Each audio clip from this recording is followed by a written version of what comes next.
Монгол ойд гэж ер нь Аз ТV-ийн бүхэлд нь Азийн хүмүүсийг бүхэлд нь л Монгол ойд гэж байгаа шүү дээ. Тэсэж монголчуудыг хэлэхгүй Монгол одоо Таиланд, Вьетнам, Лаос бүгдээрээ Монгол ойдод бас хамаарч идэг ийм учиртай шүү. Тэгээд тэр ярилцлагын гол агуулга бол ерөөсөн мотобокс Монгол ойдоос үүссэн гэж энэ ном судар тэмдэглэгдсэн байдаг. Тэгэхээр Монгол ойд гэдгээр монголчууд гэж ойлгож болохгүй маа. Тухайн үеийн одоо монголжуу хүмүүс энэ чинь эртний одоо улс үүсээгүй байх үед үүссэн гэж үзэж байгаа шүү дээ. Зөвхөн овг аймаг байсан энэ үед мотобокс үүссэн гэж үздэг. Тэгэхээр энэ Монгол ойд бол нэлийн одоо эртнээс монголжуу хүмүүсээс үүссэн гэж ийм сударт бол зүйл байдгийг бас тэр одоо сонин дээр хэлсэн байгаа.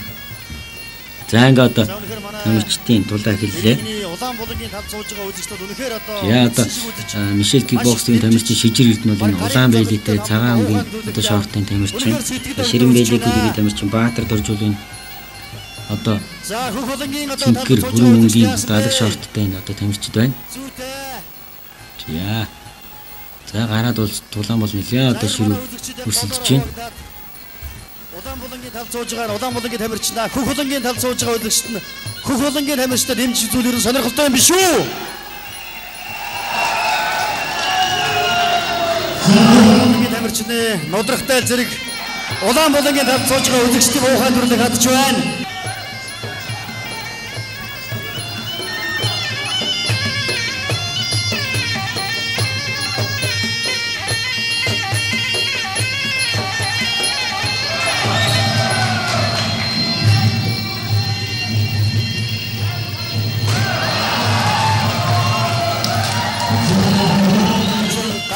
Шилдэг өдөр цавчих үсгэл хийсэн боловч автомат анамштай болсонгүй.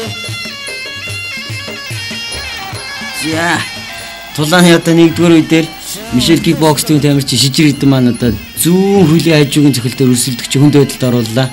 За гидсэнд одоо энэ одоо өшгөлсөн дунд одоо эсэгт өшгөлнө гэж ярьдаг энэ хажууг өшгөл маш хүчтэй болсон. Тэгээд энэ мотобокс онцлог байдаг л да. Хитгэн техникүүдийг л яг одоо ямар ч нөхцөлд одоо амжилттай хийж чадж идэг ийм одоо төрлүүдийг бас их Шижир Эрдэнэ маань бас Таиландээс их сайн сурсан.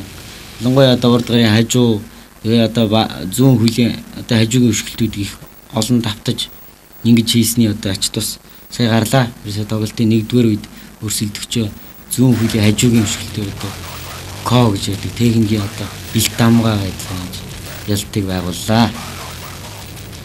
Яг энэ залуу тамирчид маань сүүлийн үед их богинохон хугацаанд их өндөр амжилт үзүүлж байгаа ийм тамирч. За энэ Шижир Эрдэнэ мөн адил одоо хэдхэн хоногийн дараа Вьетнам улсад одоо явагдах гэж байгаа Азийн танхимын 3 дугаар наадад мотаан төрөлд өрсөлдөхөөр бас мэдүүлэг бүх зүйлээ өгсөн байгаа.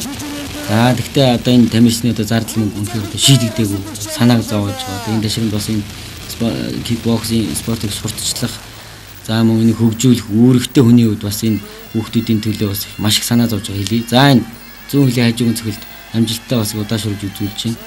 Маш одоо хүчтэй болсон. Өрсөлдөгч бол босоход ямар ч боломж олдог. За энэ дээр бүр тодруулаад ингээ харуулж байна. За энэ яг одоо энэ бөөрөнд гэж хэлнэ тийм ээ. Дунд биеийн дунд хэсэг гэж ярьдаг л да. Яг спорт хэлгээр бол дунд хэсэгт маш хүчтэй одоо цохилт одоо хийснээр одоо энэ Шижир Эрдэнэ маань энэ удаагийн ээлжид одоо чансаа ахиулах дулааны ялтыг авлаа. За тэгээ энэ жингийн одоо шагналыг кикбокс, мотобоксыг одоо дэмжиж явдаг. Кикбоксing болон одоо мотобоксing дэлхийн аварга манай хамар баясгалан маань одоо гардуулж залуу боксчдад кикбоксчдад дэмжиж урам хайрлсан байгаа.